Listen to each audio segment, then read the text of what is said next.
Hello, world. It is I. He is I. Wow, I have already smoked a lot. It's me, Ryan, aka Crownson's Corner. Um, this is the Healing Chefs podcast. I'm pretty sure. Uh, and the Healing Chefs is all about just real quick is chef is the leader in the kitchen.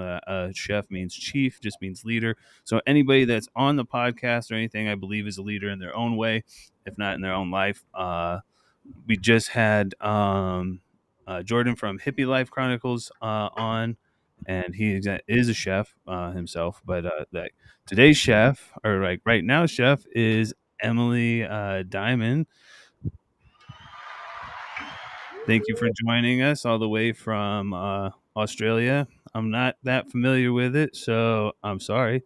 But thank you very much for coming on. You've been following along since I basically started, and I really appreciate you. If you could, for the watchers, listeners, uh, tell them before we get into the segments and stuff, I want to start by introducing you.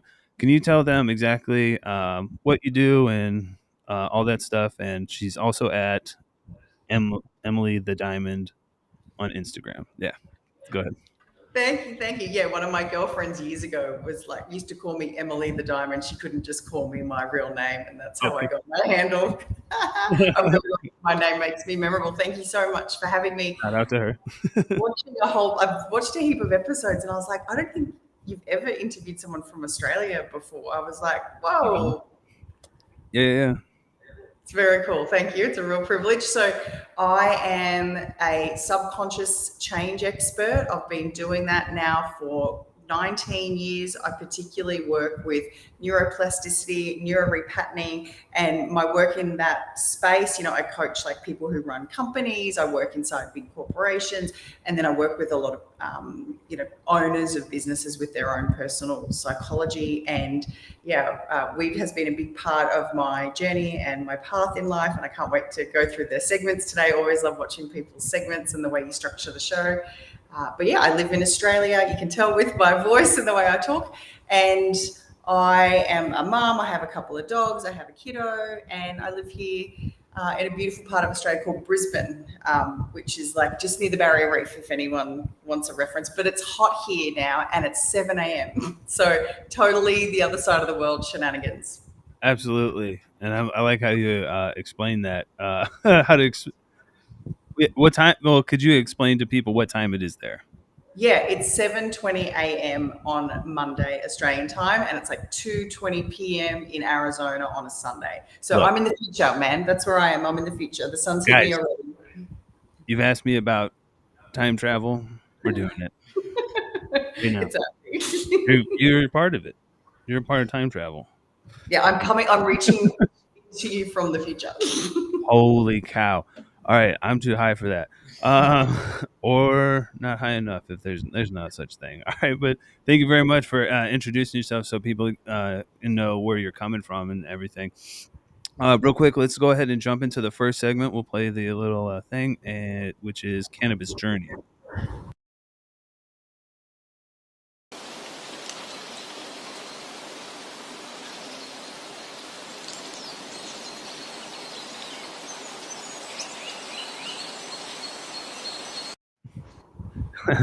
Trying to talk to people with cans on my head, that doesn't work. I'm artillery. I don't hear very well.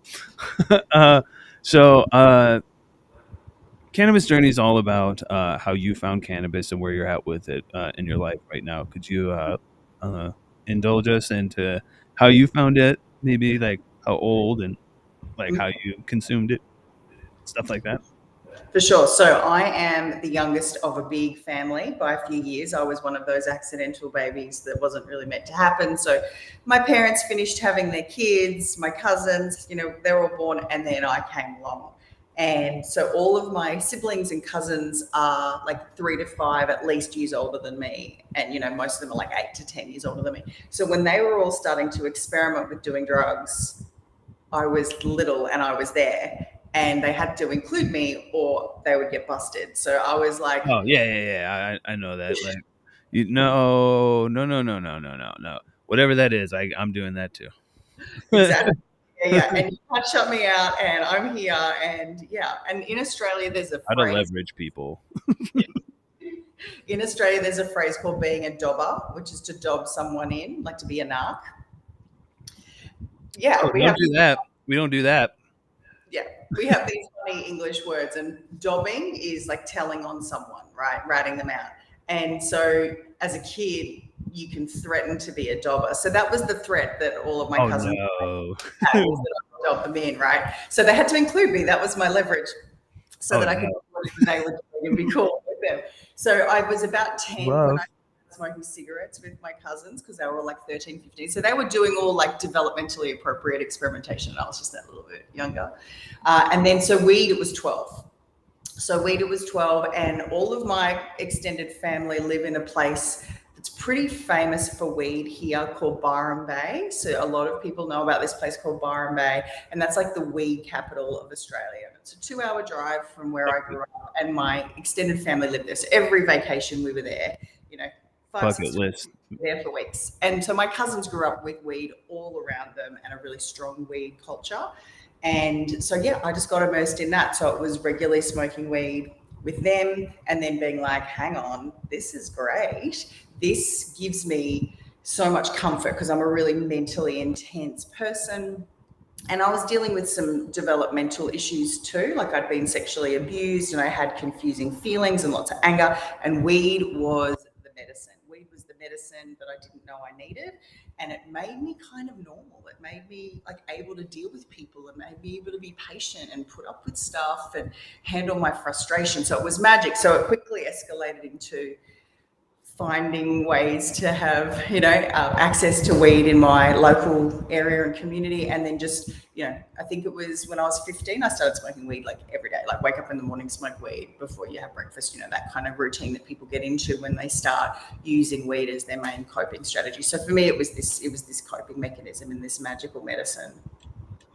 Nice. Well, yeah. I mean, after a while, like when I was a kid, I was like, okay, this is fun, and I'm doing it for the wrong thing. But yeah, once I realized that I was actually, yeah, helping myself or anything like that, definitely became like the coping mechanism. Became almost a crutch, maybe at times. But then nowadays, it's just something that like enhances my life.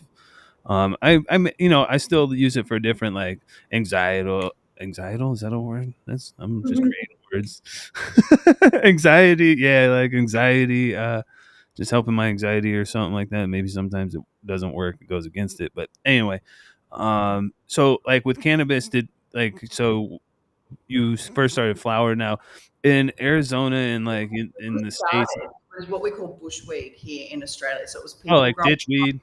It wasn't commercial weed. It was you'd be smoking lots of leaf with bud, and be dealing with stem and stuff. And we were little kids too, so we didn't have great access to cash, and we didn't have great access to hydro. And then yeah, so once I was sourcing stuff in the city that I live in, Hmm. I started to get access to skunk and to hydroponically grown stuff, and I was like, oh, whoa, whoa, whoa, this is very Yeah, different. world Have a changing. weed experience, more like self-medication, like where you smoke it and you can't function, and you're like, this is great because I'm escaping the reality that I don't want to be in, as well Yeah, as a lot of hit and miss. Like, is this going to be a fun smoke, or is this going to be I can't move? yeah. That's funny. Also, with cannabis out here, they do a lot of like concentrates, dabbing, and stuff like that. Is that big in Australia? I've unfortunately uh, didn't. I've had to move this past week. Um, Oh, wow. I heard you say you had heaps of stuff going on. You were moving house full on. yeah. So okay, I'll jump into that real quick. Yeah. um, It was like, I was so like, I happening. literally had till the 30th to get out of the apartment that I was in.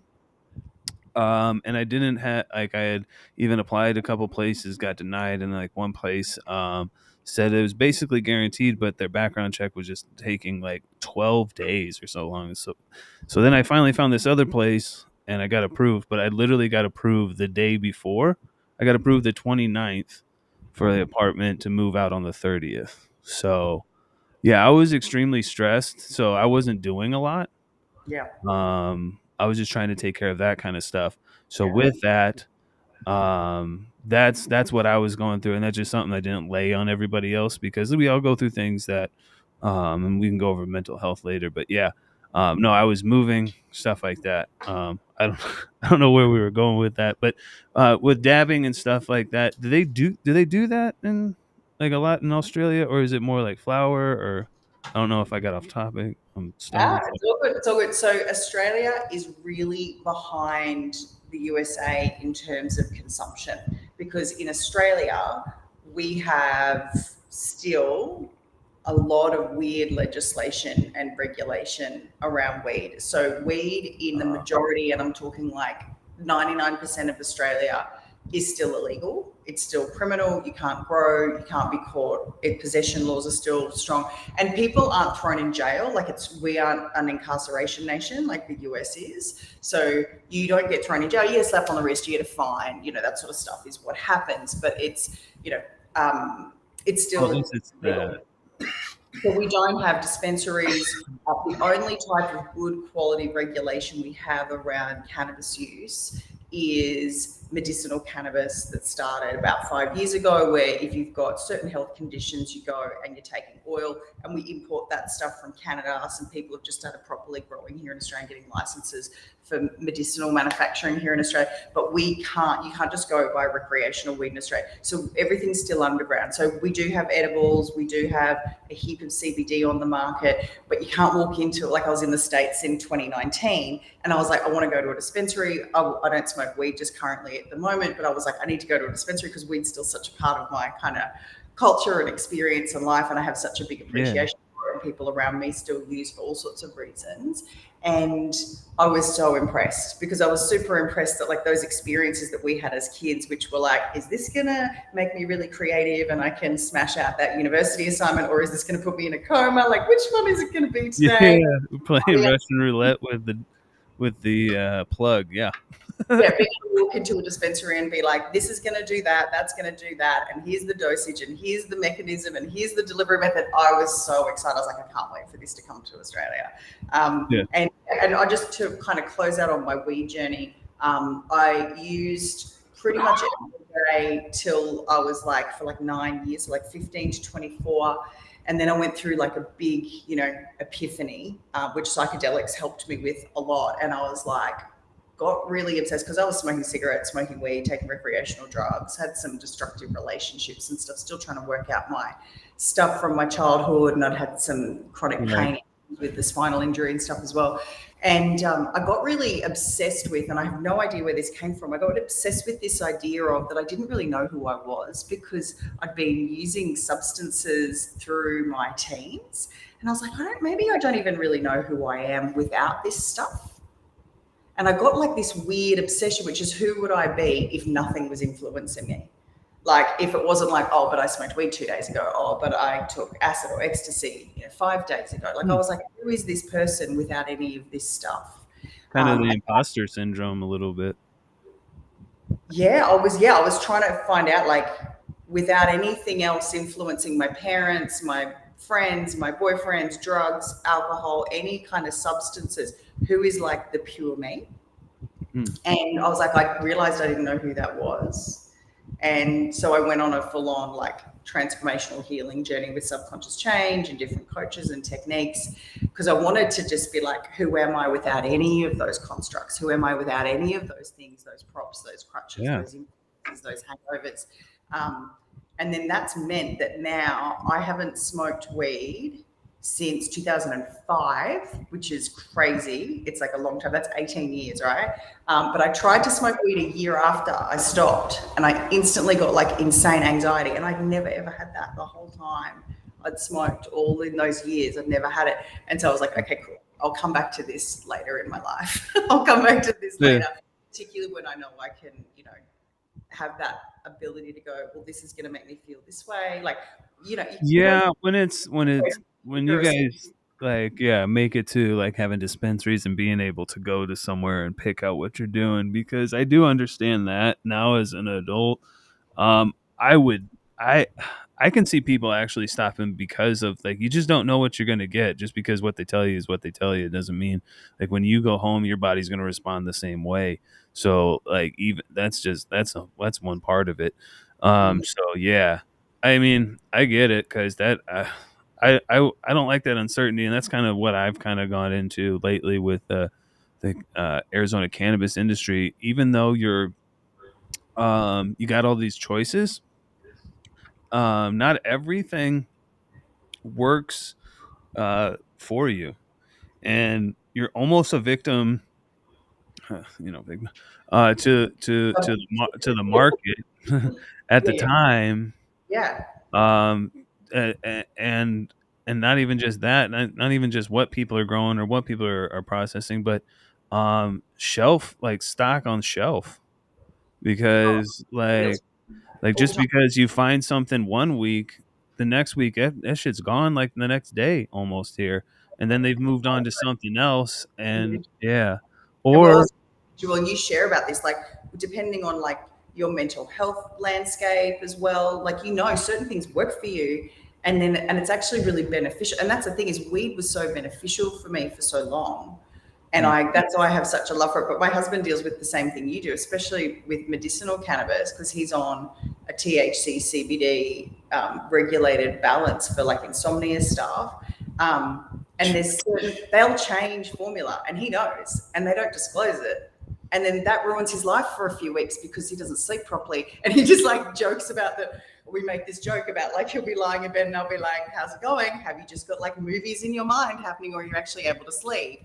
And yeah, it's, right. and he's paid really the same money for that he paid for the previous batch of medicine. It's like, yeah. So Yeah. They're not like, even paying attention to what they're giving them. Like, exactly, and how sophisticated our market is here. Like we are so unsophisticated compared to what the states are doing right now. yeah. And like you said, and then there's still issues like are people disclosing everything? And we don't Yeah. know.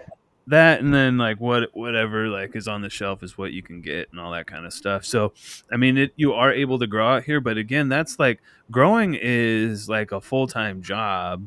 So like you're taking on like it's you're taking on so much once you do that, and it's a lot of money and stuff that has to be invested as well. Money, time, that's all we have. And so Totally. like I myself am going to be trying to grow here soon, maybe, I don't know, like just depends on the oh, I got a bunch more shit going on. Once I got moved in, more shit came up, but it is what it is. um but yeah, like unless you're really like growing your own and like processing your own and stuff like that, then you may not really get what you want. Totally. And if um you're relying on that, like if you need to use every day, like friends of mine who've got like fibromyalgia and Parkinson's disease, they need to use their medicine every day. So, yeah, like you're saying, to grow that amount that you need for everyday use, it's like a full time job. I went to a bunch of the MJ Biz conferences in the States just yeah, before. they just had that.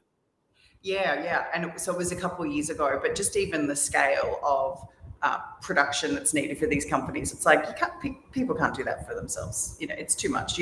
Not if you live in a city and things like that. Your space, your lighting, your kit, it's just not possible for people. So so it's really interesting. Right. Australia's in a really young stage, and I really want to support the cannabis industry here in Australia because I know how beneficial it was for me. Because I'm seriously one of those people who I'm like, if it wasn't for weed, if it wasn't for psychedelics, I don't think I'd be alive. I don't think I would have gotten through my mental health stuff. We'll jump into psychedelics here real quick, but I Mm. believe eventually with the growing and stuff, there's going to be a Keurig kind of a thing where you just drop in Oh, pods and stuff and like that and just grow. Now, I have seen some stuff online that are in like prototypes, and I think you can buy some of the stuff, but I'm not sure if it's in production yet. But there's going to be stuff where you just like throw like pods in and stuff and like connect the container of the nutrients or whatever and hook it to your water, and it's going to do it self-contained, and it'll be on an app. I'm sure, I promise you it'll be like that. It's only a matter of time. I So believe that. Even here, there's things like you can put a probe into your compost at home, and it tells you, like yeah, how yeah, to compost and your whatever. right. That's great. Yeah, it's all crazy. So it's I mean soon to be all automated and you can do anything. But And I Australia's just worry about those types of environment things is really good. because you're taking away nature and stuff like that, and adding more plastics. I feel or some weird, but we'll find out. But real quick, let's jump into the thing about psychedelics. The next segment is trip tales. So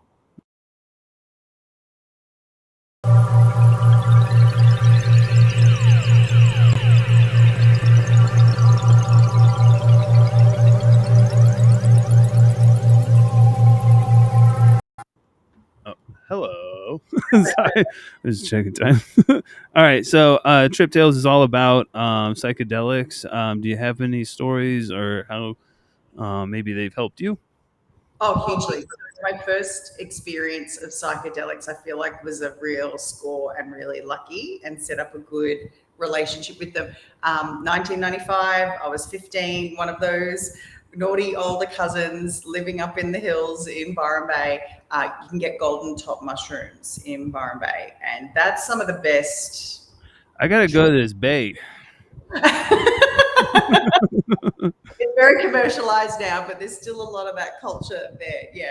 So, yeah, Byron Bay, Byron. I think Chris Hemsworth has a house there. A lot of Americans know about it because of him. But yeah, so yeah, Yeah, it me grows. and him were buddies. I'll hit him up. Yeah. Just yeah. Yeah. So cowpats, golden top mushrooms grow out of spores that are naturally occurring in cowpats in Australia. So we went paddock bashing, which means Mushrooms, yeah. yeah, so we were like rolling, like it rains, the mushrooms come up, and you go and you find a paddock that's got fresh cow poo and maybe has some mushrooms. And we explored Mm, that day. And then she had had one experience of knowing how to prep the mushrooms. So she did the prep, we had them, and then it was amazing. So it was a full, like, through the night experience. It wasn't a day trip, it was a night trip. So we had that thing of being stars, and I had that experience of, like I said, I had lots of like anger and stuff and displacement from being sexually abused and stuff when I was little. And acid was literally a miracle. I had that moment of being like expanding my consciousness out. So I felt like I had that full perspective of the universe. And then when you go all the way in and you feel like you're the yeah, tiniest that could ever have existed in the universe. So you have that moment of full consciousness expansion of being in the fabric of the universe and out there in space, and then all the way down to the tiniest cell in your body. So I had all that. And then after that, I yeah. When just, you realize you are everything. yeah, everything. And then also so insignificant, so special and such a miracle, but also just like a piece of dust on the wind. Yeah, And so that was, but yeah. both is beautiful. Both being like at like like it's just beauty. Like the point of creation and death is, and when acid shows you, is just like that's beautiful, and it just the cycle of things and stuff like that. But you don't really die because you are everything. Mm. Um, yeah, like I, People um, who don't know what we're talking about. So that unlocked something in my consciousness about um, you know, the like the prison that I was in with my anger and the prison I was in with my pain and stuff. And yeah, that unlocked something, and it unlocked like a sense of belonging and connectedness, and also like joy and sense of like belonging in the universe. Because I think a lot of us experience like, we look at the world and we think there's so many things that are unfair and not right and not okay, and so much sadness. And I feel that's where I was trapped, and acid fully, broke the chains and brought awesome. me back to the purity of creation and joy. And yeah, got me very interested in things like holographic universe theory and other psychedelics. And so spent a Yeah, lot of time there, and also like vibrational medicines and healing medicines, because with acid I had the whole thing of like seeing the energy and feeling the energy. And I grew up with my dad being a little bit of a like a hippie, but not like a drug hippie. He was just, he was into energy healing, and he'd had experiences with energy and auras and stuff. So I grew up with that being sort of normalized. But with acid, that was the first time I was like, oh, now I really know what you're talking about. I can really feel my connection with everything on an energy level. yeah, that's crazy. I'm glad you finally explained what I couldn't really explain a lot to like people, like because at one point I took acid and I had a conversation. I met God. People don't.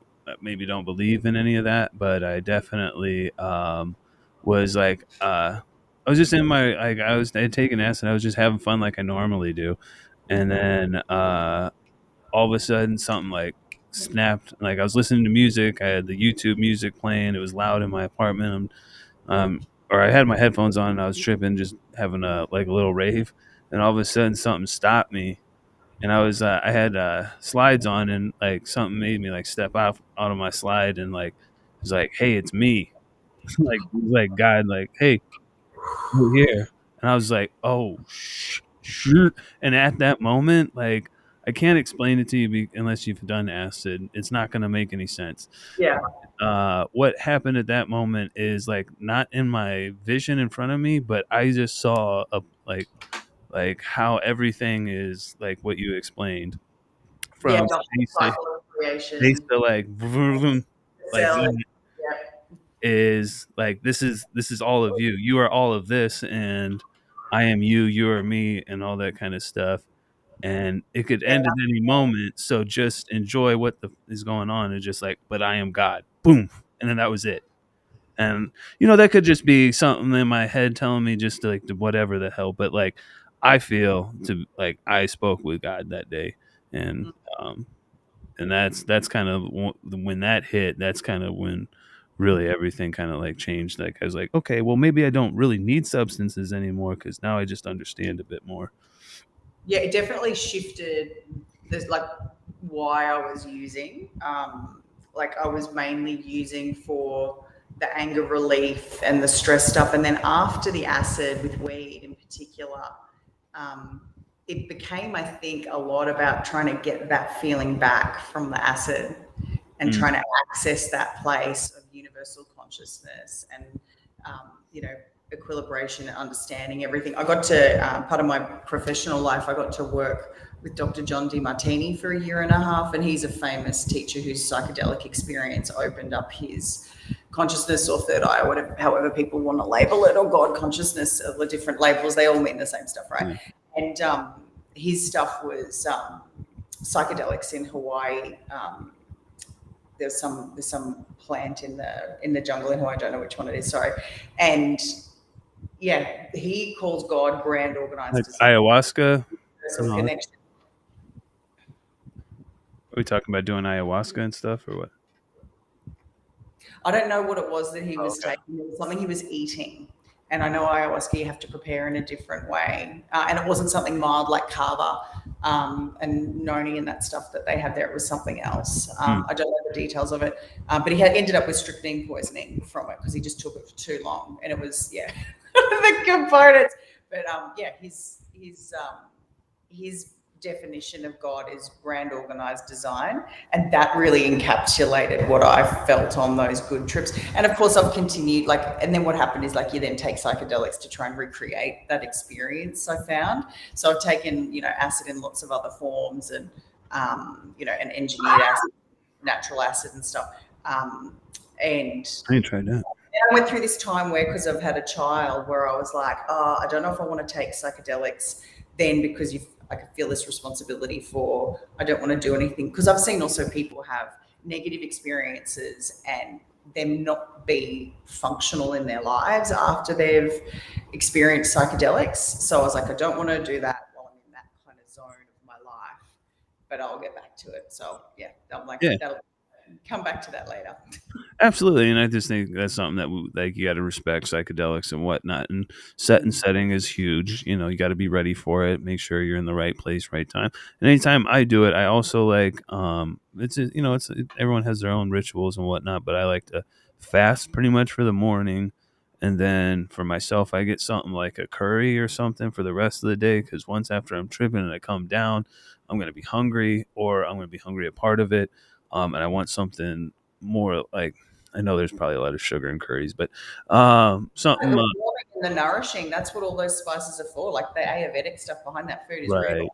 right, right, the turmeric and all that kind of stuff. I want that stuff, and my body craves it.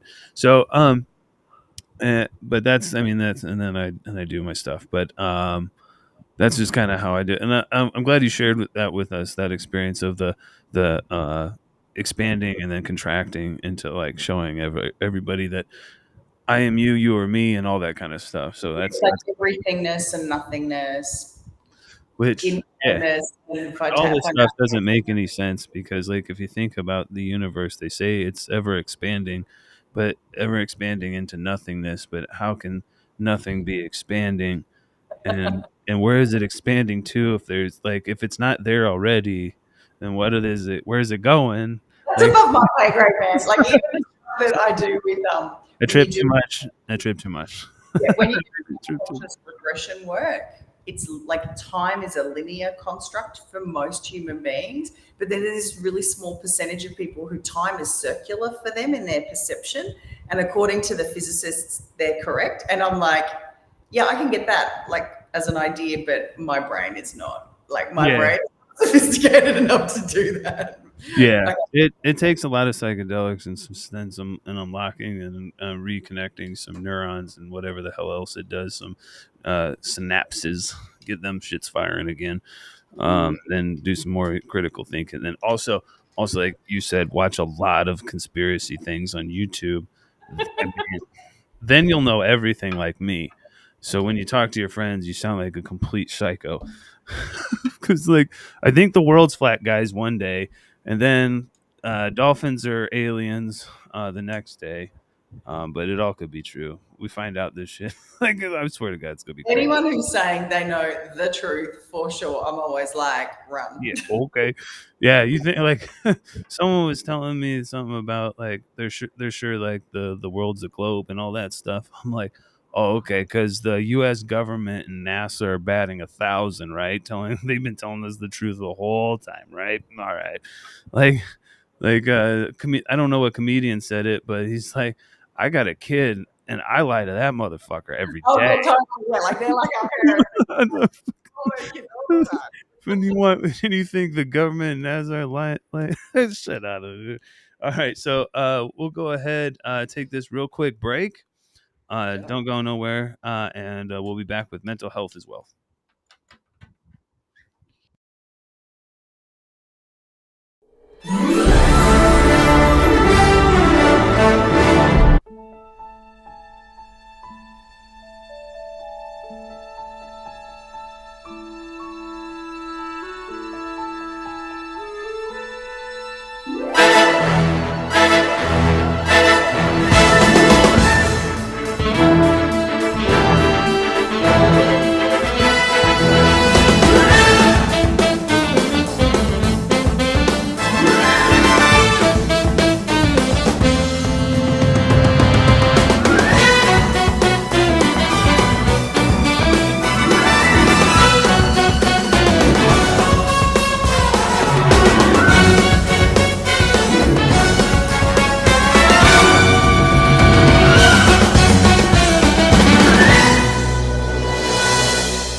All right, we're back, and we're gonna go ahead and jump into mental health as well. And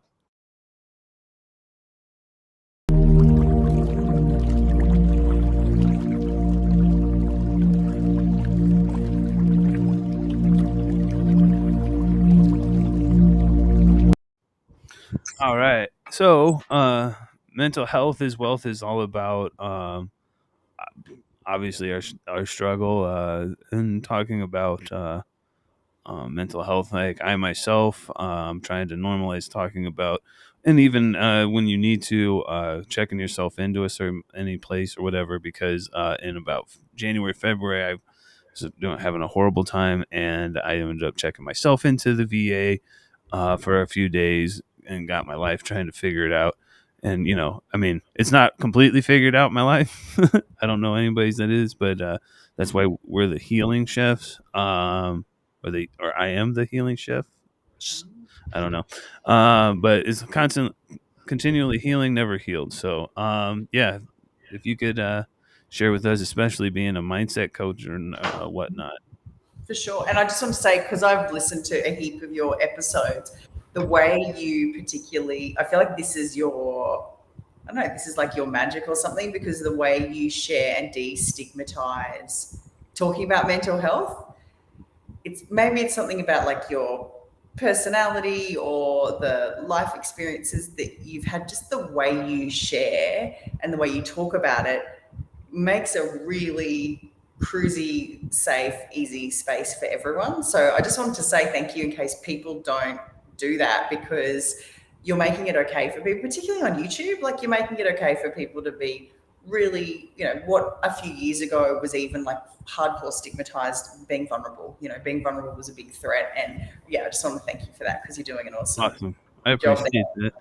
Yeah. Yeah, and That's also too, you're like disrupting a bit of stoner culture too. That's like, stoner culture is a little bit like, one of the reasons of, one of the components of stoner culture is to be emotionally dissociated.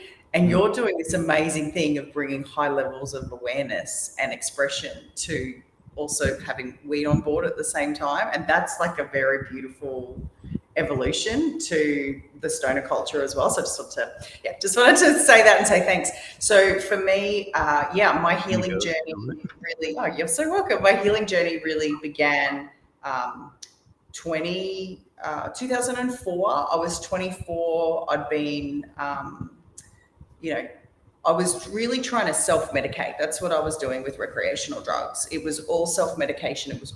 I tried visiting psychologists and psychiatrists about the issues that I had around my childhood trauma. Like I've mentioned a couple of times, I was sexually abused when I was 5, and it was someone who isn't in my family. It was someone who was outside of my family. So I had disrupted relationships with men, didn't trust men, and didn't really know why. I had repressed a bunch of it. And then when I was a teenager, I had a spinal injury that was really serious, and lost use of my left hand for a little while and had to do all this rehab. And then that was mismanaged. So I then had chronic pain, and I felt really let down by my body. I couldn't trust my body. I didn't know when I'd be in, crazy nerve pain and not be able to move and stuff. So I had all this kind of anger, and then also this powerlessness of my injury. And so using weed and using psychedelics and recreational drugs were amazing, because they were pain relief. They were taking me to another place. They were connecting me to what I felt like was kind of like more truth and peacefulness of who I was and other people. And also they let me bond with all these other people who were dealing with their stuff too. I found my people who they were into it too. And so when I was like 24, I had this really weird experience happen of like my body clock kicking in, like crazy body clock of I call it the cave woman. And for people who know what this is like, men and women, I've found out that there's like a heap of men as well as women. The desire to procreate and have a kid suddenly comes out of nowhere from your subconscious and like starts screaming at you, have a baby, have a baby, have a baby. So I was like Can you 24. get that? Can you get that taken out in a psychiatrist appointment? Because I don't want I that. think that's with your ovaries, or take some medicine. Oh So, God, yeah, so no. I really wanted to like have a baby. I'd had that instinct since puberty. I was like, oh yeah, that's gonna happen for me. I have the drive. That's gonna happen. But then at 24, like the body clock kicked in hard, and it felt like every day was this dominant thought of like, you got to have it. So my mind went into this stuff around, well, I've been smoking weed for all this time. I found out that cannabis gets stored in your fat cells. Instead of being like water soluble, it's fat soluble. So that means your body retains it. Your brain, your freaking ovaries are made out of fat, right? Your eggs are made out of fat. So I was like, whoa, if I got pregnant now, that baby would have impact from the drugs that I've taken, because women are born with all their eggs. We're not making new eggs every day. We're born with them, and weed is in them. It's in our brain. It's in everything. So I started to get this idea of like, well, number one, who am I without all this stuff? And then the other one was I really, my body was being like, have a baby. And I was like, well, I need to be clean for at least a year before I had a kid, right? Mentally, emotionally, physically, to know that when I had that kid, I was not like doing anything to impact their life, their genetics, whatever, because I was already a bit medically trained, Right. in the medical world, and in terms of career. So that got me, it really accelerated my pathway, this body clock business that I couldn't explain. It wasn't rational. And so I was like, psychologist, psychiatrist, none of that stuff had worked. So I was really searching for subconscious change, because I knew all that stuff wasn't working. And I found some really good practitioners and coaches. And in Australia, like, it was still really new. We were getting all of our good information from the USA, from people coming here and teaching and training, and healers who were coming from the States and from other countries. We didn't have much here. So yeah, found a really awesome one particular practitioner. Worked with her for like 6 months, and in 6 months, I stopped smoking weed, stopped smoking cigarettes, transformed all those relationships with people that I'd had, like, kind of all those trauma bonds and drug bonds with, restored my issues with my family, did a bunch of rehab on my injury, which I'd already been working on for years.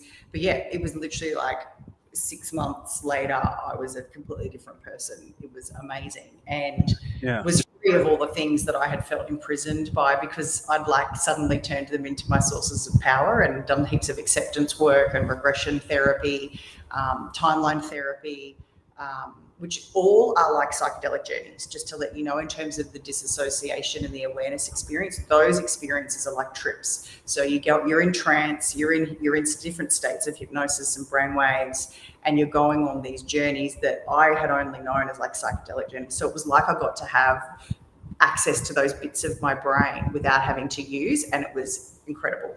Yeah, that's amazing because I talk about that recently. Is like ketamine helped me get to a point where I don't need any of that stuff. But I now know how to handle certain situations and stuff like that.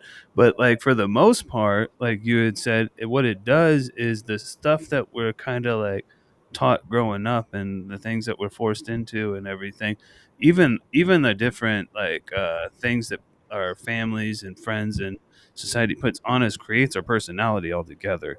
Like Totally. like Ryan doesn't really exist outside of what I've lived, there wouldn't be me. So like it's just it's all and then once you like okay, when you pull back on all um the construct that like the Yeah, the human constructs that are all with yeah. that are all around you, you're like, okay, so what am I? Who am I? What am I about? What is this about? What am I doing? Yeah, if Uh, I'm not my parents' daughter, and I'm not the country I grew up in, and I'm not a privileged white female, and I'm not a sexual abuse survivor, and if I'm not a spinal injury, dealing with that, and if I'm not my pain, and if I'm not my, my the people around me's perception of me, because that's the other thing with humans, is that we're not just all that lived experience, where we only exist through the perception of others. If I was on a desert island alone and ditched there as a 6-month-old baby and somehow managed to survive and didn't develop language and had no other humans around me, I wouldn't have an identity. I'd just be living in the world. you know, yeah, it's crazy. Like, and then once you wipe all that away, is like, how do you deal with the stuff now? Mm. And you kind of The go next from exposure, there. right? That's what I feel like is what people call reparenting in therapy. So the really popular concepts now in pop psychology and the healing world are being reparented, which means like any gaps or bumps or shitty bits of your development that were either missed because your parents didn't have those resources, or you had an adverse experience, or you had, some sort of traumatic event happen, or you're in a particular environment that made you who you are. We're missing these gaps in coping strategies and tools, like the way you talk about ketamine. I was listening to a few episodes ago, and you were like, it taught me a bunch of how to handle certain things. You were reparenting yourself, and ketamine was the tool to learn, here's how I want to be in these situations, Hmm. here's the way I want to express myself, here's the way I want other people to treat me. And actually having some like ways to handle that, and what kind of things do I say, and how do I do that? Because if we weren't shown Yeah, that, yeah. how How do I would we not do tell what I that? was already taught? Like, how do I break the cycle? Mm. And and like, and you may not need psychedelics, but psychedelics is what wiped it all away from me, Yeah, and that's how I got. psychedelics were like an unlock for me, like a Yeah, huge unlock, and they like went like, this is possible. Like there's this place and there's these feet. It was like I felt like it was a big like carrot got dangled at me with psychedelics, and then it was like, how do I create that in my M- regular life? That mine became was. kind of a mission. I like the carrot thing. Mine was more like, Snap the fuck out of it. hey, guess what? That's all bullshit. And then I'm like, okay, that's cool. Can you show me something like constructed? Like, like, no, all right. Well, So that was God more than shows just you the vision, just doesn't show you the path.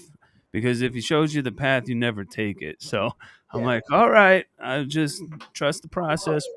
Um, awesome. If we really knew what we had to learn or go through or the process, we would never do it. It's like, yeah, the dangling cat was like, there is this place where you can like love yourself and Yeah, have connection with people and feel good about what you're doing and live your mission and you don't do have the. to please everybody.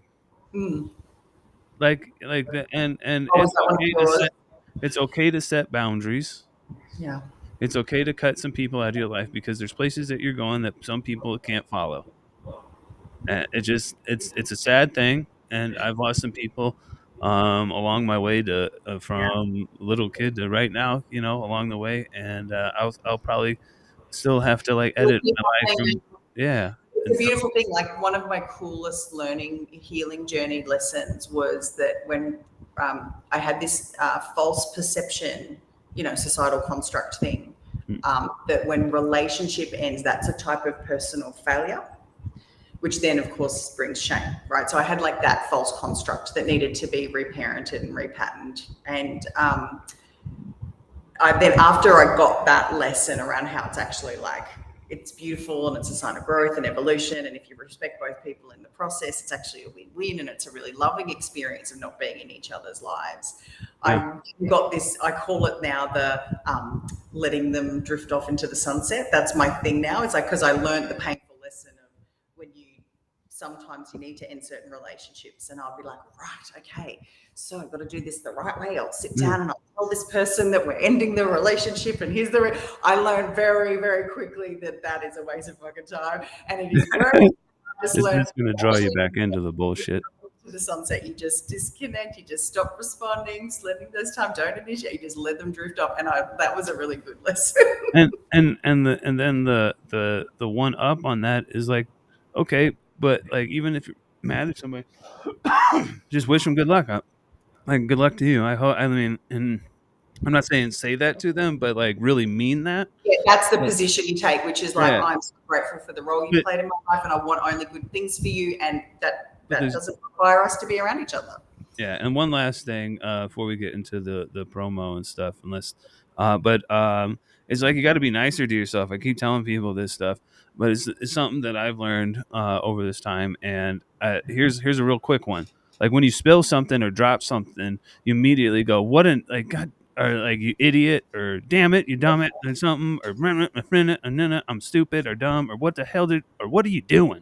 Or you blame Like, you're someone like else. literally scolding Subconsciously, yourself. some people drop something and yell at another person. Like there's a couple of versions of that. Right. So like you're only continuing what you were taught and everything. Like and like so now instead of doing that to myself and like I spill something in the middle of what I'm doing, like I gotta remind myself like I had to like before I came here because you don't see my mug that I had it's not here. I Yeah. was cleaning it and I dropped it and it broke.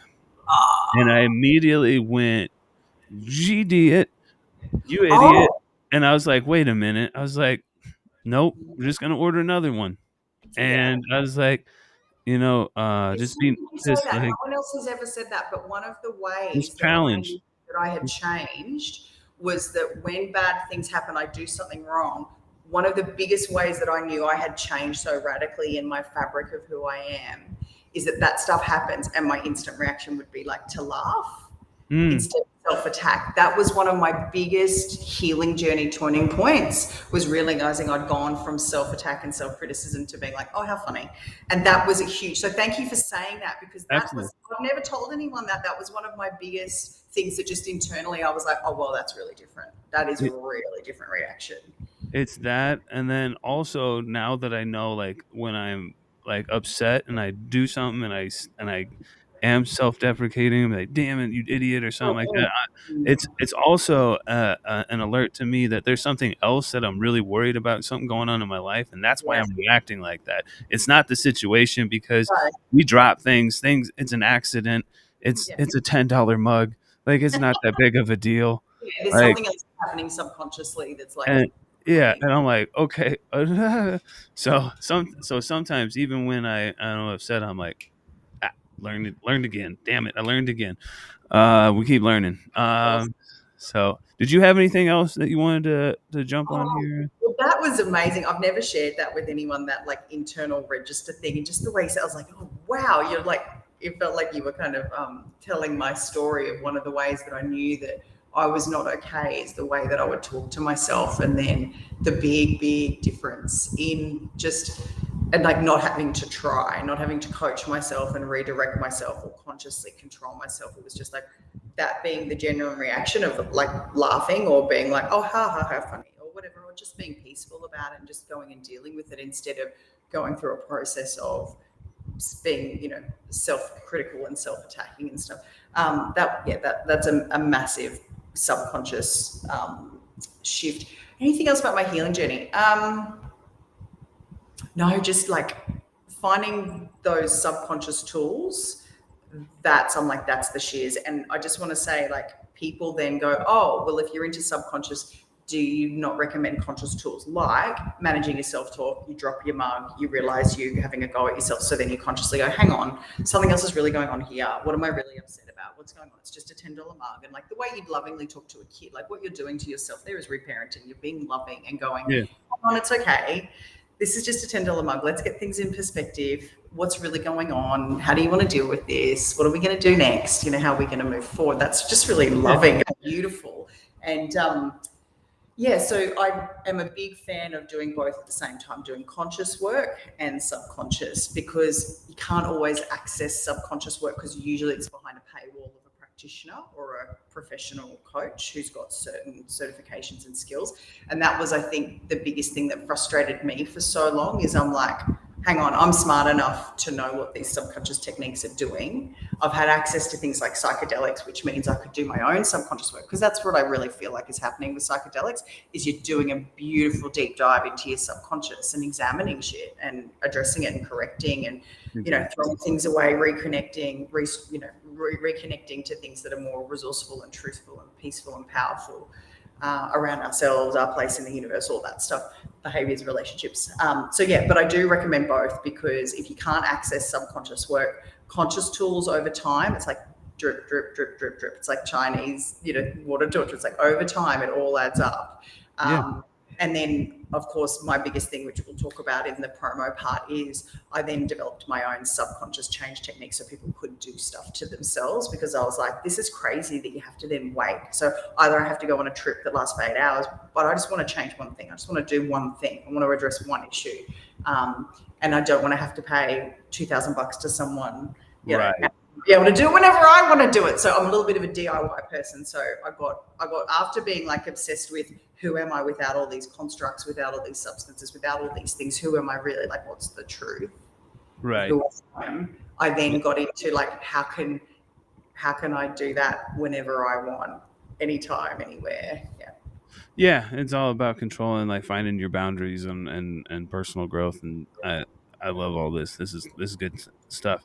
And we're just gonna jump into the last segment real quick, the promo talk and plug talk. I mean.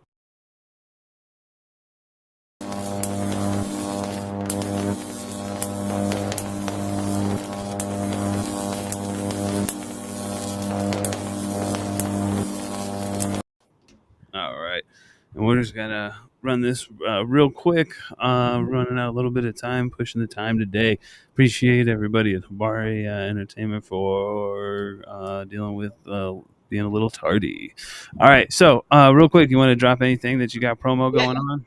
Yeah, check me out on Instagram at Emily the Diamond. There's a link in bio. I've got a free conscious book, which is all around conscious techniques that you can do anywhere, anytime, to expand your consciousness, peace, power, dealing with uncomfortable emotions, all that stuff.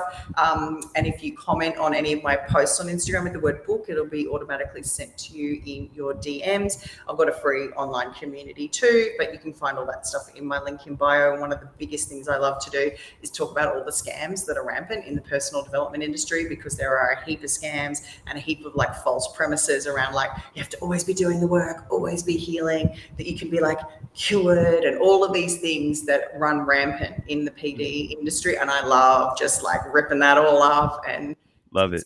because I've been behind the scenes. I've worked in that industry now 18 years, and I've been worked with some of the biggest names and the biggest places, and I've seen some scary shit, seen some magical shit, but I love exposing it all. So come join my online community. But yeah, all my links are in my link in bio at Emily the Diamond on Instagram.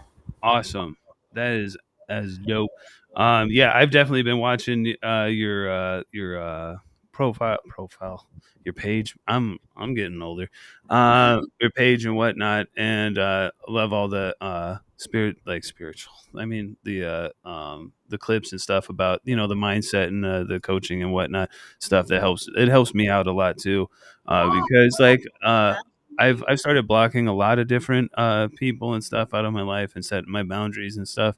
And it's great to see the positive stuff, and yours is always positive. And a bit challenging to some societal norms and stuff. And I love that stuff. So thank you very much for everything that you do. I really appreciate that. Thank you. Thank you. We're here to like make it all happen together. And thank you for like I said, normalizing people sharing about their shit. And we are all in this together. And I'm so delighted that you've been able to give people this pathway, particularly, Well, and we're gonna keep going. like And weed is acceptable. Like that thing of like everything is a type of medicine. I'm a big fan of that everything is a type of medicine if you let it be. absolutely. And for the Healing Chefs coming up, it's if you're just on YouTube, please subscribe, comment down below, all that stuff. Make your friends sit down and watch it. I'm not telling you to kidnap anybody, but I mean, so YouTube, Spotify, YouTube, Spotify. This is all satire. And then on Instagram, it's _healing chefs. What we do have coming up next weekend will be Dankonomics, aka John from Project Pax, Blueprint, Made, all that. We've been smoking a lot of Made lately.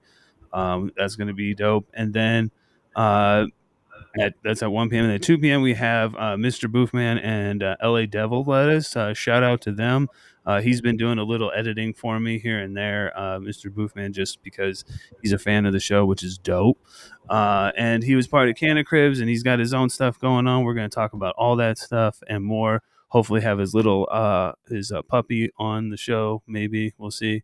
But yeah, just check us out. Like I said, YouTube, Spotify, Instagram, all that stuff, merch right here, stuff like this. Um, uh, in the highlights and stuff, you can order it at any time, guys. Anytime you can go buy stuff. I'm just kidding. But yeah, make sure you go check all the stuff out. We're gonna have clips coming up eventually. Thank you very much, Emily. This has been dope. We're gonna do it again in the future, and we'll see the progress of this show and yourself as well. Thank you to Habari Entertainment, HabariEntertainment.com. Habari is all about news and all that kind of stuff for any of your video needs as well. All right. Everybody have a great Sunday. Have a great day, whatever day you're having right now. Have a day. Um, and make sure you tap in, smoke up, trip out. Love y'all. Boom.